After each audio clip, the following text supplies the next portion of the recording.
backup, please.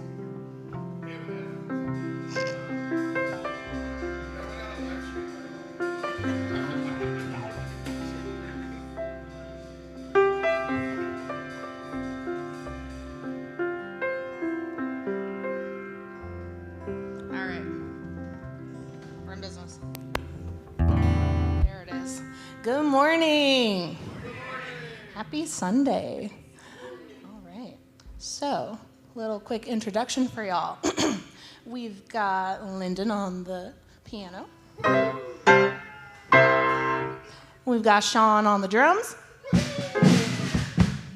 We got Taylor on the bass. And we got Hannah backing me up on BGVs. And I'm Sherry. I think I know probably most of you. If we haven't met, my claim to fame is my lovely girlfriend is the children's director here at Different. And I love that I'm allowed to say that from stage without getting excommunicated. Honestly, I never thought I would be doing this again. I grew up playing music in church since I was like 11, 12. But you know, just life happens, traumas unfold, my mental health went down. And there just kind of came a point for me where I could not even touch a guitar. I didn't want to sing. I just didn't want to do any of it. And so it's been about 10 years since I've led. So I might be a little rusty. So forgive me in advance. But fortunately for me, God has never stopped whispering guidance in my ear. And after celebrating over a year's worth of growth in therapy, working on my CPTSD, I think I'm finally ready to start processing my religious music trauma. Or at least I hope so. We're going to find out together. So bear with me if not every note is perfect or if my voice shakes. I'm going to play it pretty safe vocally, as this is pretty difficult for me. But if I've learned anything from Hannah, it's that we can do hard things. And that is where growth and healing thrive. So, with no further ado, go ahead and stand with us if you want. This is Heavy.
fearful, brother? Are you feeling fearful, sister?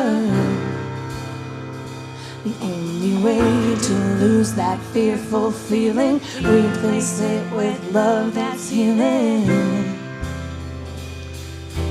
Are you feeling fearful, brother? Are you feeling fearful, sister?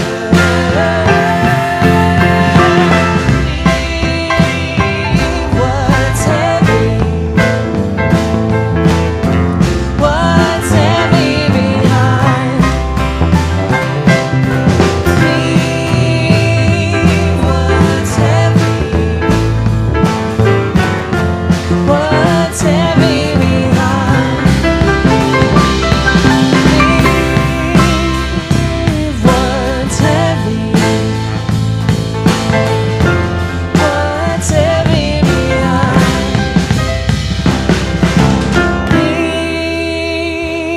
What's heavy? What's heavy behind?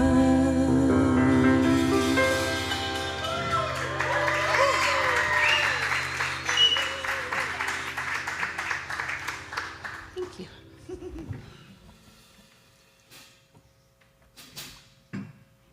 Whew, I need that.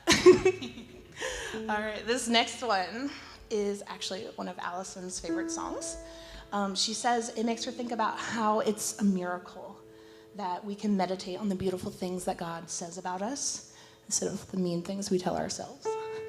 It's a miracle because our neurons can fire in new pathways when we acknowledge that we are valuable, not because of what we do, but who we are, just human.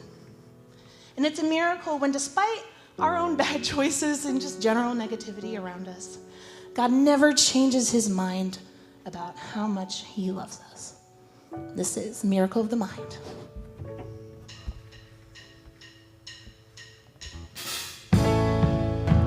Something is different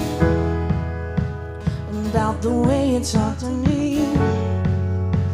I'm used to my anxiety overriding everything, but something is happening. I've never known this kind of peace, 'cause I've forgotten how to breathe, and now I am remembering. It's like dreaming for the first time. Suddenly the mountains don't seem too high. I see my future in your eyes. What a miracle of the mind. It's like I'm safe for the first time. I can be myself, don't have to hide. All the shame is gone, all the lies. What a miracle of the mind.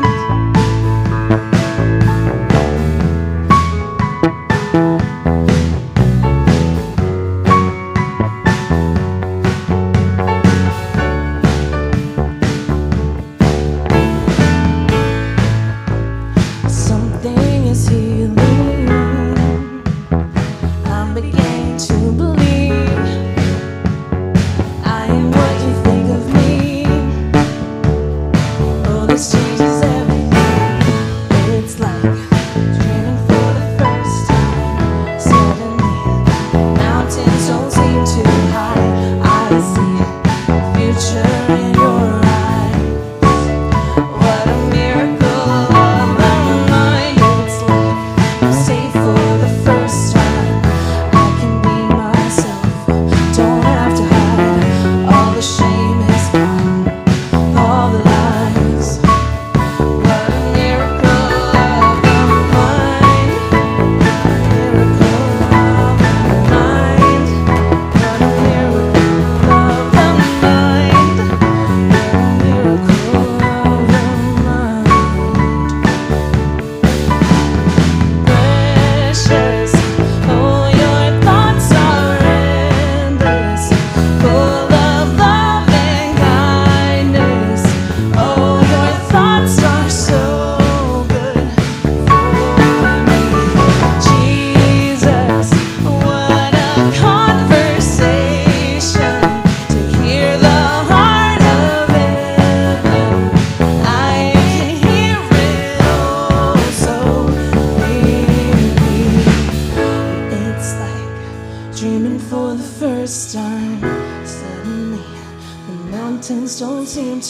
I see my future in your eyes.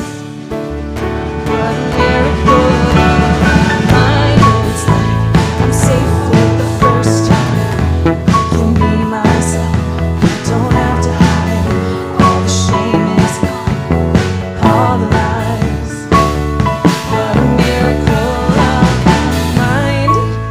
What a miracle of the mind. What a miracle of the mind. What a miracle of the mind.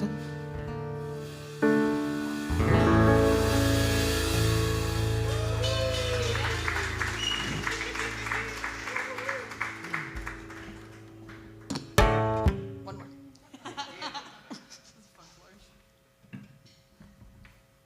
Okay. This next song has actually helped me reclaim what it means to feel confident. Because I was taught, growing up to fake it till you make it. That toxic positivity, your faith is fine, right? Right. But no, now we know it's safe to ask questions, to be our authentic selves. And that's when you start to really learn what real confidence feels like. This is Confident.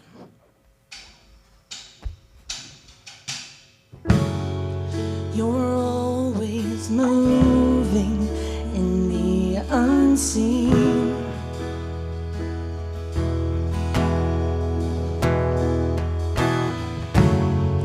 The breath you exhale, sustaining me.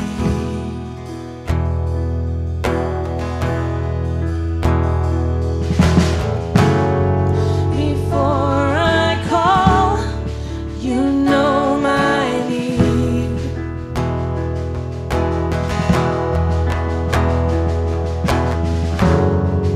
You're always going before me. I'm confident your faithfulness will see me through.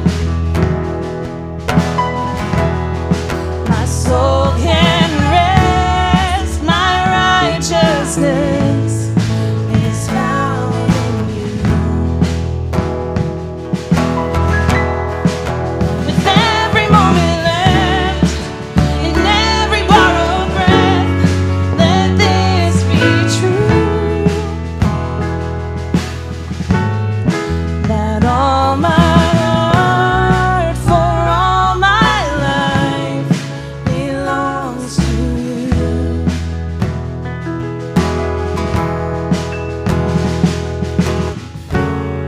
Your laughter scatters my enemies.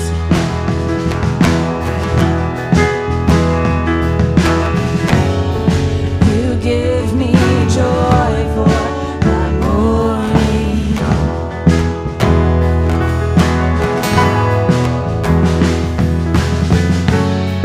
You lift my head so I can see.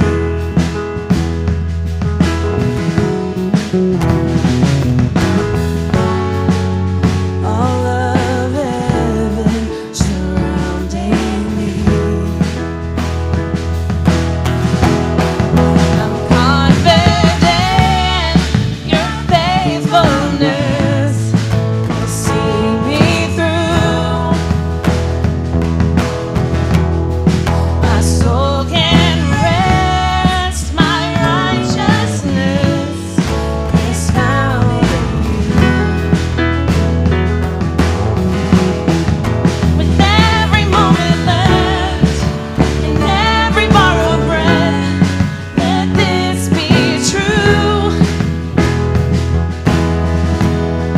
That all my heart for all my life belongs to you.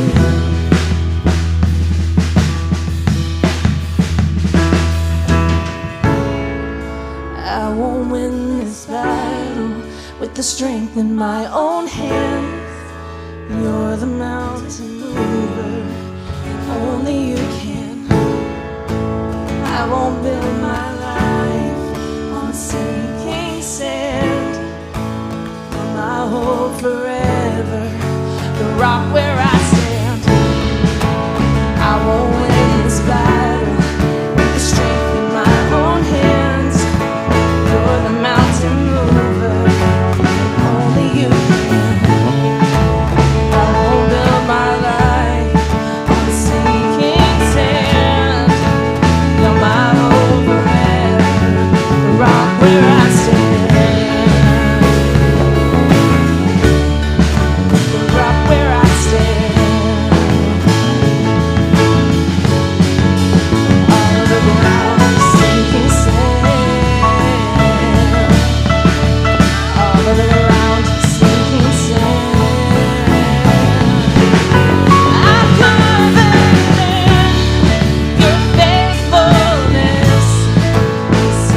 my goodness, that was amazing. Give it up for Sherry.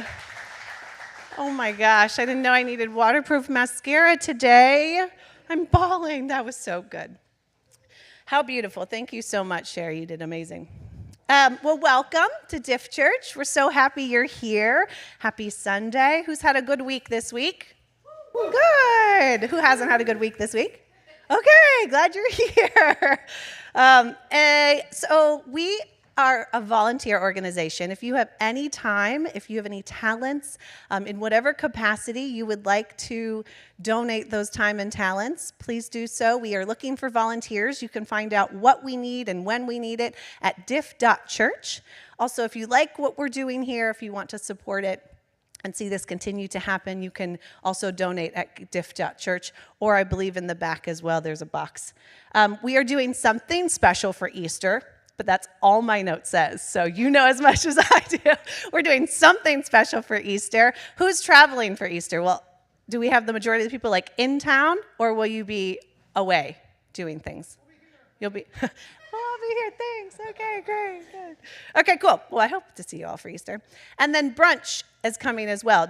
Are we doing brunch today? No, it's just coming. Okay, so stay tuned for brunch and details on when we will go out together for brunch after a Sunday service. How? In a month?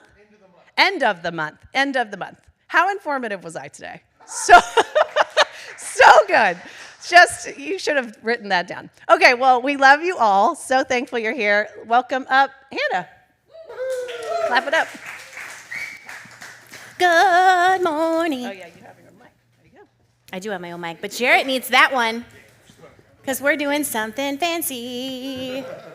Okay, so once upon a time, a couple months ago, we did like a duo, like we had a talk, and that was about like how Diff Church started and like our origin story, the saga. It felt like a saga, but it was really like not that dramatic.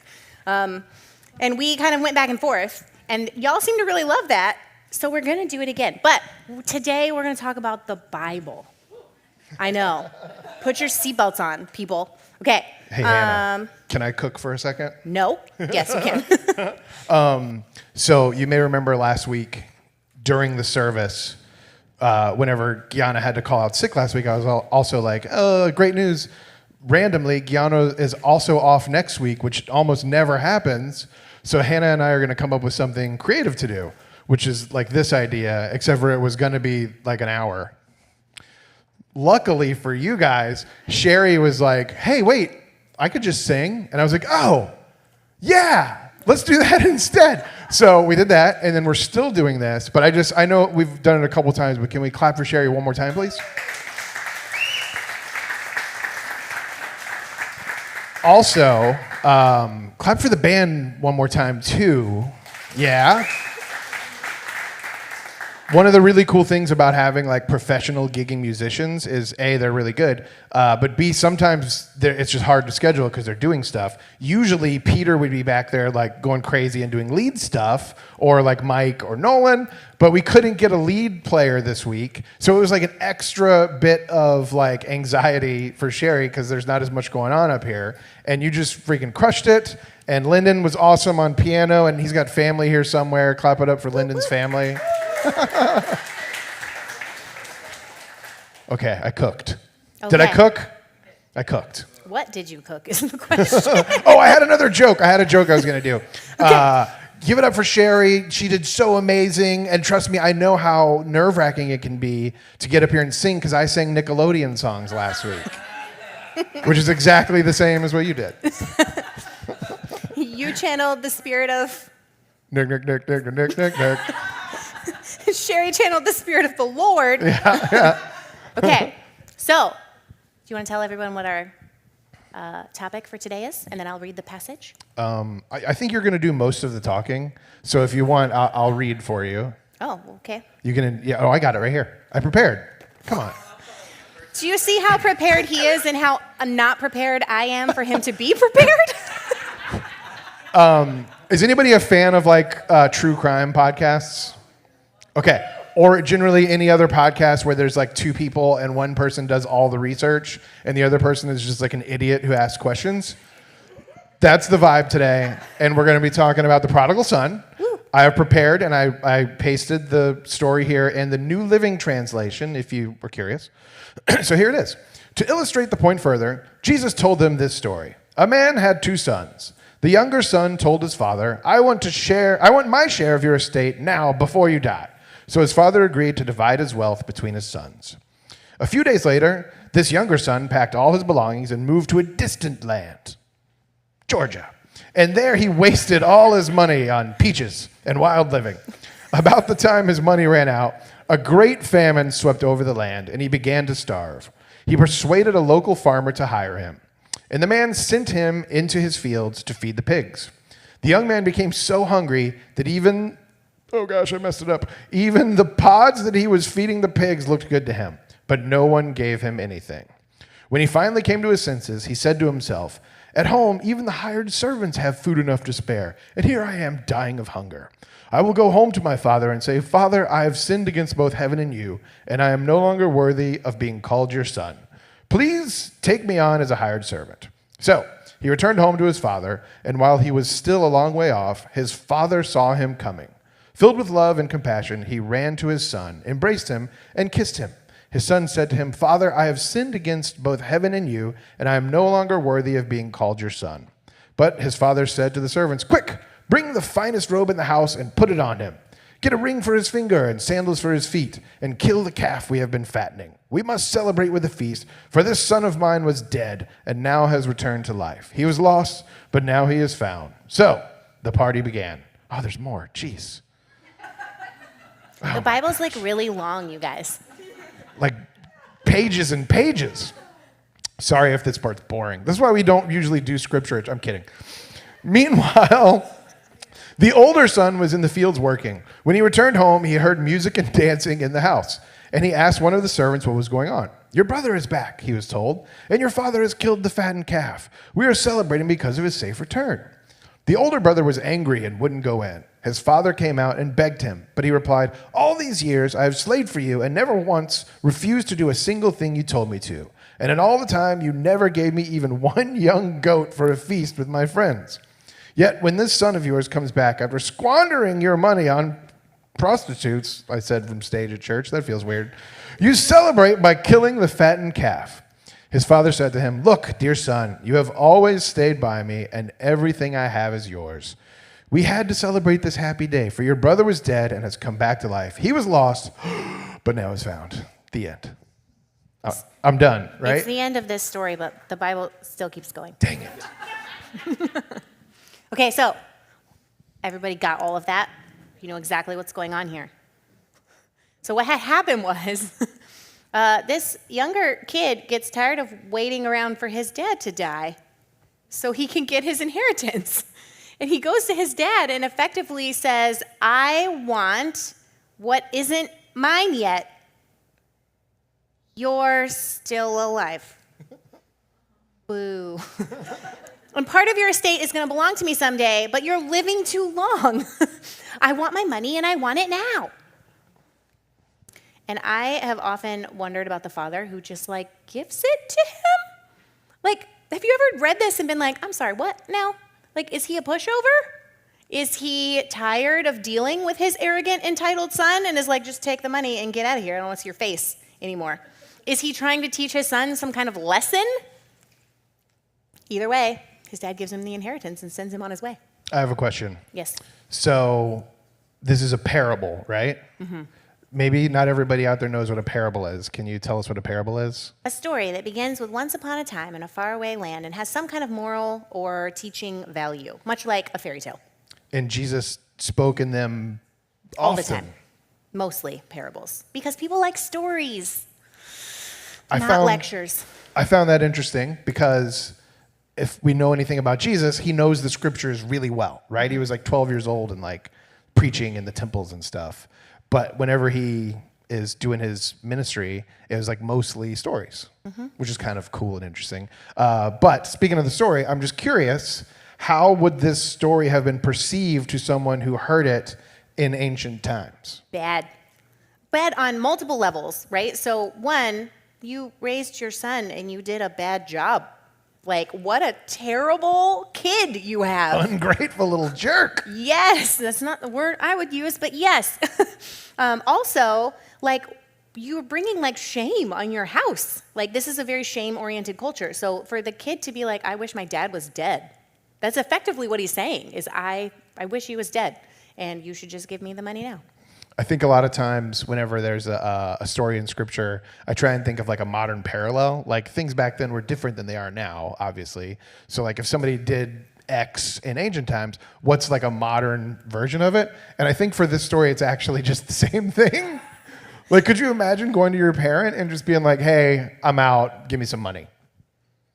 No, not my parents don't have any money. Yeah, here's $20. Yeah. I'll be like, may I have your debt? Thanks. But I did actually know someone who, he was like 50 something, 60 maybe, and his dad was still alive, and his dad had quite a lot of money, and he was just like, every time I saw him, I'd be like, oh, how are you? And he'd be like, I'm just waiting for him to kick the bucket. And every time I was like, do you guys not get along? Like, what's happening? That's a terrible thing to say about, but I don't know their family dynamics, but it always just struck me as weird. And that's weird in our culture, right? And we are not as shame-oriented. Yeah, so right away, somebody listening to this story would be like, oh my gosh, that's ridiculous. No one would do that.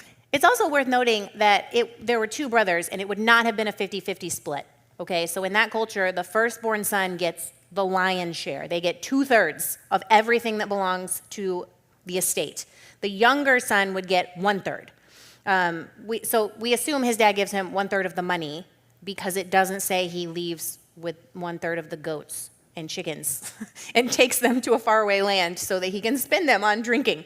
So I guess they did some kind of evaluation. Like, how does that work? Can we do an appraisal of the estate so that I can cash you out? It's like Biblical Succession, if anybody watched that show. I did not. No? Oh, okay. I don't watch TV. I I have miss kids. the days when everybody was watching the same shows. There's like 23 streaming Do you want to watch the services. same shows as me? We're currently watching Sesame Street. Miss Rachel? No, we're past Miss Rachel, but we are also deeply invested in Scooby-Doo. Yes, and Spidey and his amazing Spidey friends. Not to be confused with Spider-Man. Oh. Different. Oh, okay. So this kid goes, he gets his 1/3 of the money. He's like, see, it says, always a funny detail to me, it's like 3 days later that he leaves with the money. So like, why did you wait? You're like, I'll just keep the money under my mattress. Or, I don't know, I need one more meal of my mom's home cooking. Like, what are you doing, sir? He's getting his affairs in order. What affairs? Yeah. He's about to go have a lot of them. So he goes to Georgia, and he spends all the money Good callback. because he went down to Georgia to have himself a time. Okay? This is great. Can we make this canon? Yes, absolutely. It's in the Bible now. He's partying, he's drinking, he's living it up, but I think it's important to note that he actually left the country, it says. Like, he is doing this, so he has some sense of like guilt and shame as well, because he's not doing this in his hometown where people would recognize him and call him out for his behavior. He leaves, goes far away to where nobody is going to know him or hold him accountable, and he makes some really bad decisions, and it turns out he has no real friends, because when his money is gone, all his friends disappear. And he has no place to live, no food. He ends up taking care of pigs, wishing he could eat the pigs' food, and he's just too ashamed of all the choices that he's made to go home, to ask for help. But finally, it doesn't say how long this takes. Finally, he admits... Like a week. For me, How if funny I were would that feeding be? pigs and starving to death, I would be like, 5 minutes. Yeah. Plot twist, the dad was actually really poor and he didn't have much money.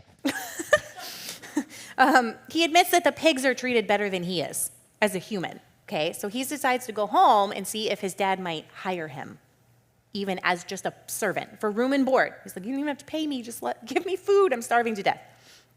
And his dad has thought about him for every day, right? He's thought about him every day he's gone. He sees him coming out. He runs to meet him. He forgives him before he even asks for it. He's delighted to see him. And he prepares this special meal and kills the calf that they've been raising that would normally only be killed on like special religious feast days. And very few of them. They would be like the Thanksgiving cow. Or what, a Thanksgiving turkey? We don't have a cow. But everyone He throws this huge party, and everyone's excited. Happy ending. Everyone's getting along. The son is home. We have great food. I'm sure the mom was happy also. It doesn't mention her at all because boo. But like, no one tells his brother. Does that strike you as weird? That everybody in the house is getting prepared for this epic party that they're having, and no one thinks to go tell his older brother who's working that anything is happening. They're just like, when he comes home, he'll find out.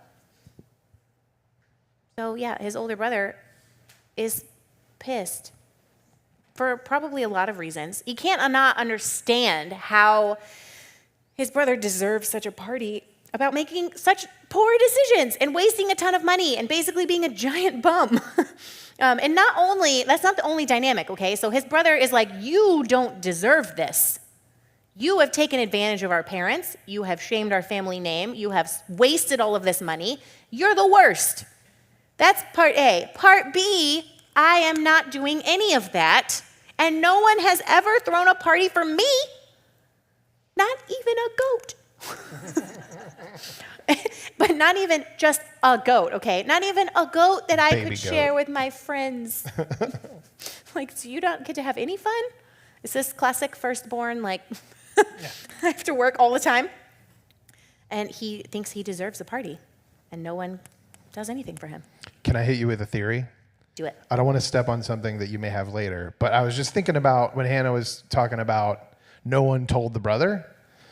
And the reason no one told the brother is because he wasn't around, because he was so busy off working, which is good, right? We should be off working sometimes. But it seems like maybe that was like his default, you know? He's like, I'm always going to be doing this thing. I'm the big brother. And I think one of the big things from this story is both brothers like fundamentally don't understand the dad. And I think that's the older brother is like, I have to do this to earn something. And that's why he was away and why nobody could tell him, because he was away. And he was probably like, I'll do it myself. I'm not taking anybody with me. I can't trust anyone, but this has to get done because I got to earn what I need to get. Right, and the younger brother is like, I deserve all of this. I'm super entitled. Die, old man. And he's so mad, and the dad is like, hey, chill out, man. Everything here is yours. There's nothing left to give him. Like, when I die, all of this will belong to you. Don't be jealous. You have more than he will ever have. You have more than he did ever have. In fact, you should be delighted because he was effectively dead to us. But now he's home where he belongs. Can we hang out here for a second? Okay, I'm curious. The cool thing I think about the Bible is TikTok me. There's no one way to read it. Okay, there's like How a bunch of dare different. you. Yeah, right. There's a bunch of different interpretations and angles. For instance, raise your hand if you've ever like identified with the younger brother. And like, got the heck out of here, screwed everything up. Raise your hand if you've ever identified with the older brother. And you're like, I stayed here and I didn't get crap. And then maybe raise your hand if you identified with the father in some sort of way where like somebody ran out on you or like you had an ingrateful little jerk who like thought he deserved everything. Did we have one back there? I think I saw one. I won't put you on the spot. I'm sorry. So that's 3 different points of view that we can sort of like jump into this from. I'm curious, Hannah, have you ever personally identified with any 3 of those points of view? First of all, obviously, I've never done anything wrong in my whole life. I think where I land at the moment is with the dad. And my kids are tiny, so they haven't done anything egregious. Has Nova been asking for money too much lately? I mean, she wanted some treat the other day, and I was like, no, that costs money. And she goes, we could just get some money. Yeah. Put it on your card. And I was like, that's not how it works. Sorry, little kid. Also, a couple years ago, I was doing something, and she told me she needed money. And I was like, I don't have any money. Oh, fireworks. She wanted to buy fireworks, because of course she did. She is a firecracker herself. She wanted to buy fireworks, and I was like, no, we don't have fireworks. I don't have any dollars, okay? And she goes, yes, you do. And I was like, no, I have a credit card. I don't have actual dollars. And she goes, you do have dollars because Daddy put dollars in your purse. It was like $3, okay? Ow. I don't know how many firecrackers you can get for $3, but like, she's right, dang it. So I don't know, they haven't done anything egregious, but I look at them and I can't imagine, even if they're the worst, which I'm sure they will be in approximately 10 to 12 years, like, I can't imagine not welcoming them home. Like, I don't know. Yeah, even when I get really mad at Owen, or especially maybe, I have a 7-year-old. Most of you see him running around here. After I've had like the moment where I like was like, "Arr!" and I want him to be away from me so bad because he's being a jerk. Like literally 2 seconds later, I'm like, I want to go in his room and just make sure it's okay. Like I just want him to know it's fine. Like I didn't mean it. I did mean it, but now I'm sorry. Right. And here's why I meant it. Let me explain myself more, 7-year-old. Because you're so totally logical and understand everything I'm saying. I think I have mostly related with the older brother, which I'm sick of. I want to flip-flop to the younger brother. I'm going to work on that. You're going to work on being terrible? Yeah. I don't want to be the one who stayed. I don't want to be that guy my whole life. But like, raise your hand if you like grew up in church and were there like every Sunday. Yeah, me too. And you know, sometimes even still, even though this place is the best and I love it and I love you all, like I'll be crawling under the stage on a Sunday morning because there's a broken cable and I'm like, what the freak am I doing?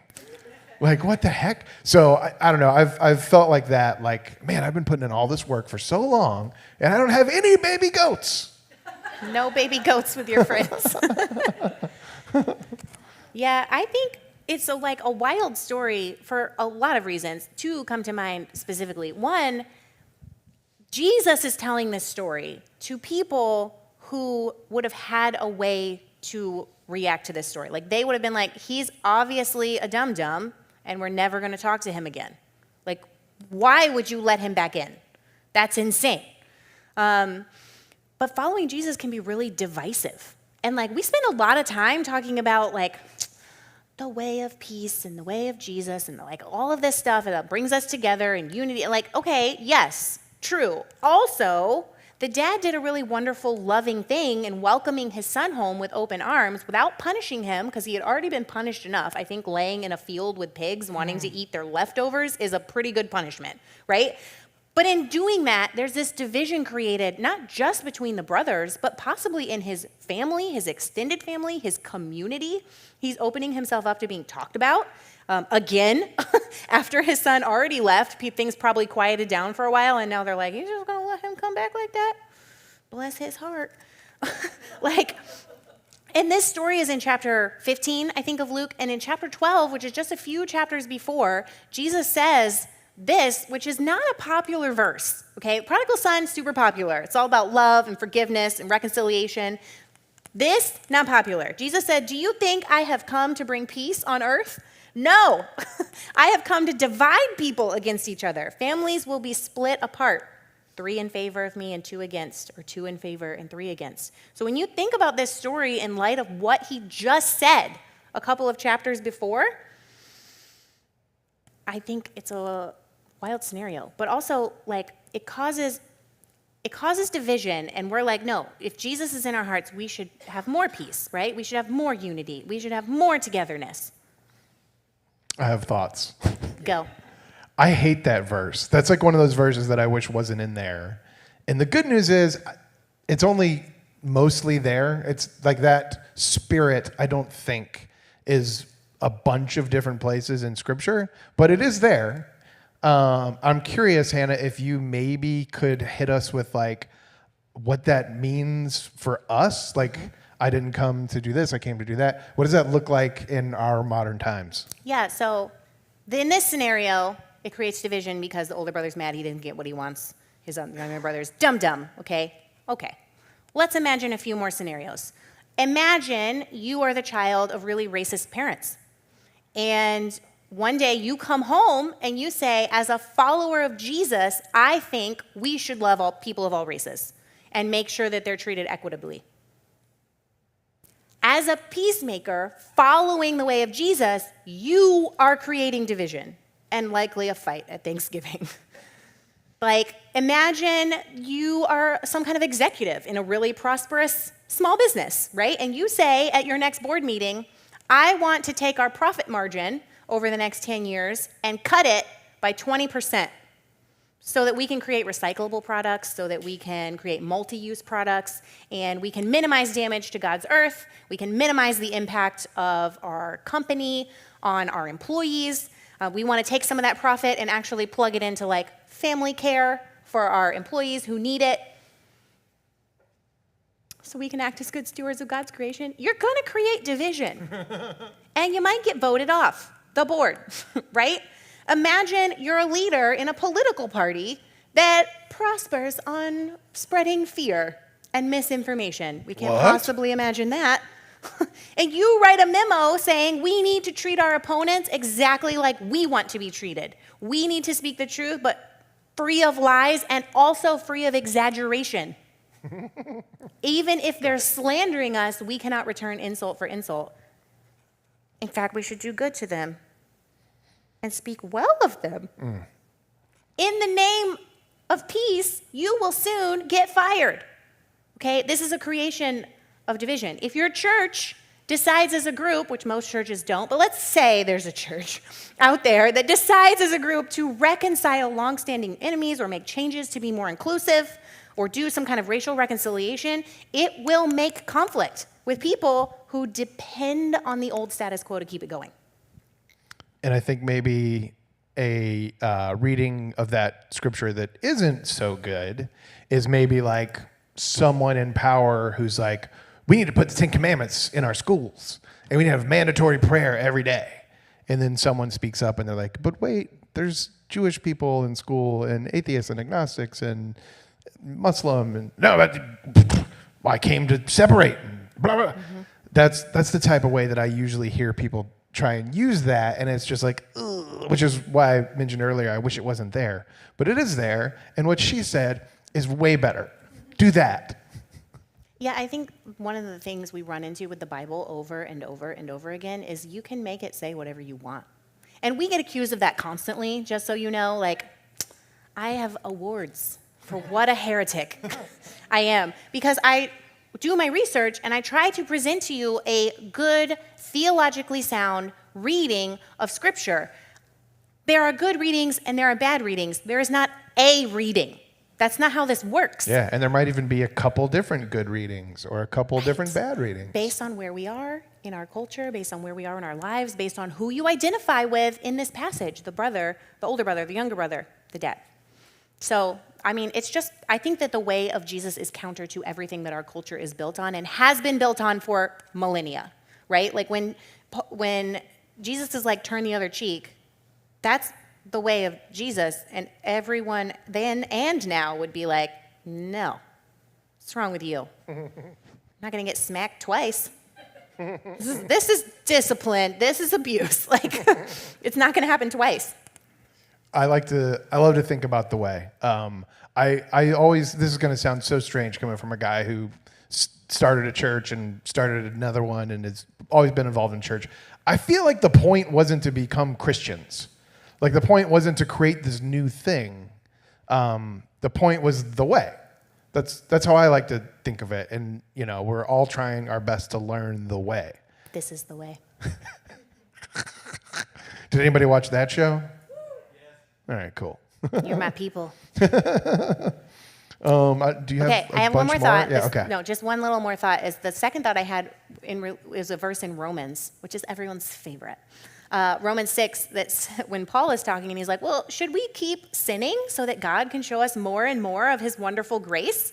Of course not. Since we've died to sin, how can we continue to live in it? And sin is like, you know, not our favorite topic to talk about in general, especially in a progressive church. It makes people uncomfy. But I want us to think about it in terms of this story, okay? So imagine clearly what this younger son did is wrong. It harms him, it harms the family, it harms his father, it harms everybody. That's what we would call a sin, something that harms you and or other people. He comes home in utter disgrace. He says, I have sinned. I have done something terribly wrong. Please, if you can find it in your heart to just feed me You don't even have to love me. Just feed me. He comes back in disgrace. He's welcomed back even though he doesn't deserve it in the slightest. Delightful. What a wonderful father he has, okay? But imagine if you fast forward like 3 years, his dad is still not dead. Imagine life has settled down to like a reasonably tolerable humdrum existence, okay? His older brother tolerates him. Might even be friends. His father's getting older, still not dead. And he remembers with happiness that day when he came home and his father comes running out to meet him. And he's like, you know what? What if I did it again? That's absurd, right? Like, what if I took a bunch of money and I left for a little while and I came back? Maybe I'll get another party. Maybe the whole thing was my fault and I didn't deserve anyone to be nice to me, but maybe he'll do it again.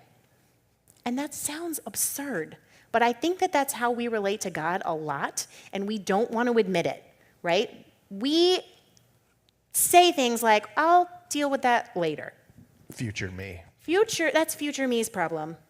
I'll deal with my trauma later. I'll reparent myself later. Right now, I'm living my life. Okay? And whenever I decide to come back, God will welcome me with open arms. And of course, God will do that, but it's disrespectful, right? Like, it clearly shows that the relationship that God is offering is not important to us, which means we're not ready to even be in that situation to begin with. Like, if I'm going to be a jerk to my husband all the time, and I'm like, well, he forgave me. And then tomorrow I'm like, well, he forgave me and that was so nice, so I should be a jerk again so I can have that moment again. I literally had a conversation one time. I shouldn't even say this. Do it. Okay, I had a conversation one time, completely anonymous, not in this church, years ago. It was a couple who would pick fights with each other on purpose, say all kinds of mean things that you should not say to a person that you love and respect, so that they could make up, if you know what I mean. This sounds like a sitcom. Are you serious? I am serious. Joey! And they were like, yeah, but you know, it's so great. There's nothing like when we come back together after we've had this huge blow up. And I was just sitting there like, stop it. How did we get here? This is crazy. I know how we got here. I should stop talking, really. Y'all should come back up here. But I think that that's an important thing to note is when you love and respect and value someone, whether it's a person or your relationship with God, you don't act like that on purpose. Where you're like, oh no, I did it again. Oops, I did it again. Can I talk about my favorite part? Yep.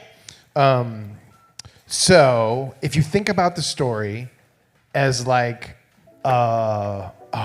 that's my favorite part. If you think about the story as a parable or metaphor for an earthly version of the kingdom and hell, right?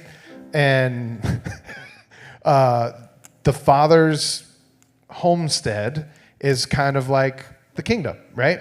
And that's where they all are. And as the story progresses, one of them isn't there anymore because of his own decisions and because of some things that he's just going through. And the other one, even though he's physically there, isn't really there because he's missing the point, right? He's trying to do all this work. And so he's put himself in this own sort of hell because he just doesn't understand the nature of it all. And I think the verse at the end, the son, I'm always with you and everything I have is yours. I think that's where I would like to land on this story is whenever we're trying our best to earn something, or if we feel like we want to run away and try something different for a while because it wasn't working, all we have to do is turn around and realize we are always with him and everything he has is ours. Yeah. The end. Woo! Okay, we have 2 more songs. If you want to stand and sing with us. It's going to take me a minute to get off stage. Get off the stage. Let me unmute everybody. Lyndon, keep playing, buddy. You sound beautiful over there. Yeah. Nice. Hannah's muted. Monitors are on. Sherry, take it away.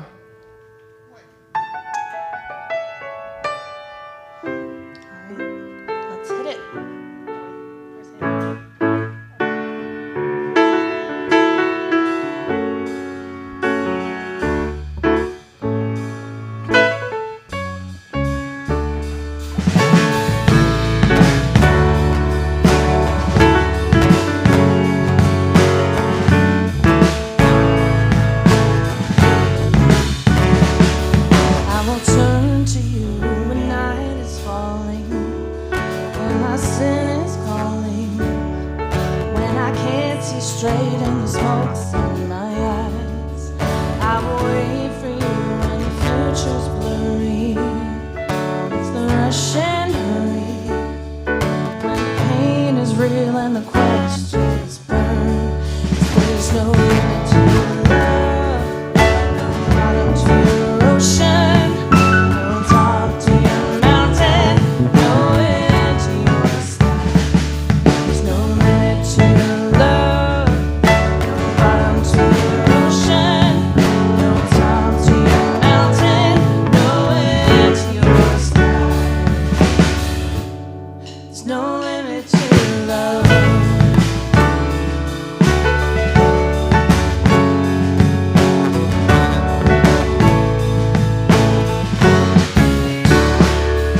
I will turn in a new direction, remove this infection, and this need to get and know what's mine.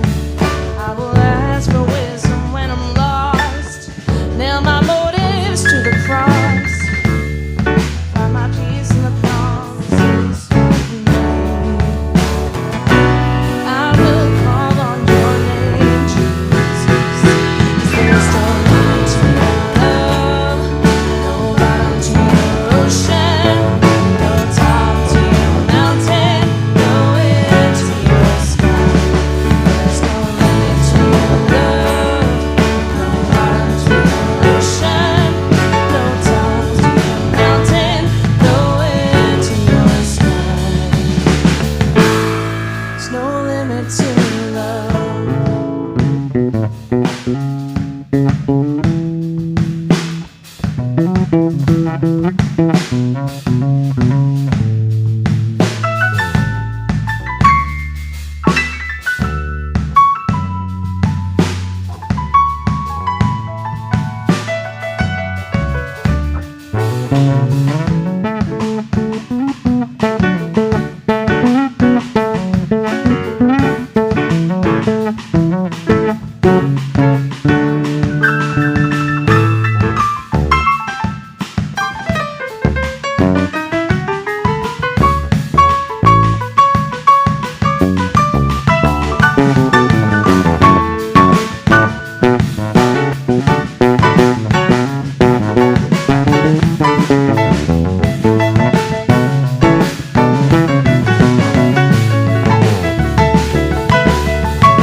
The band is kind enough to give me a break from multitasking for this last one. And it's a good one, good vibes to carry us into the week. This is Sunday Best.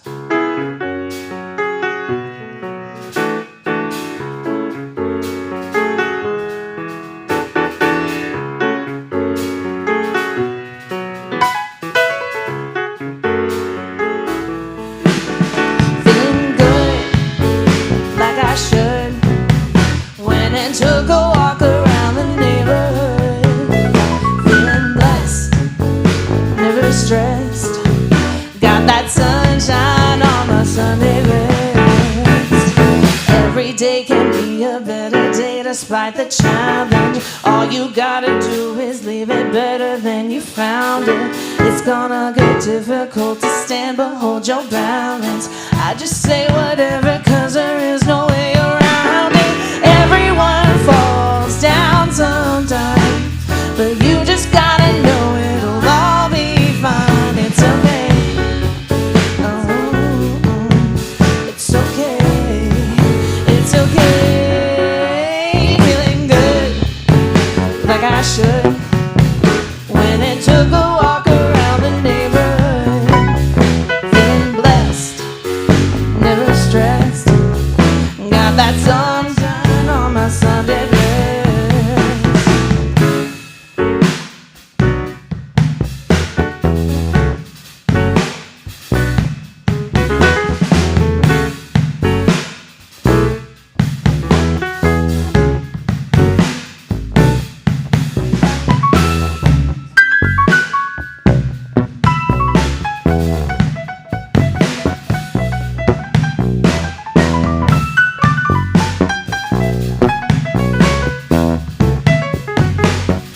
Sunday best. Feeling good, like I should. Went and took a walk around the neighborhood. Feeling blessed, never stressed. Got that sunshine on my Sunday best.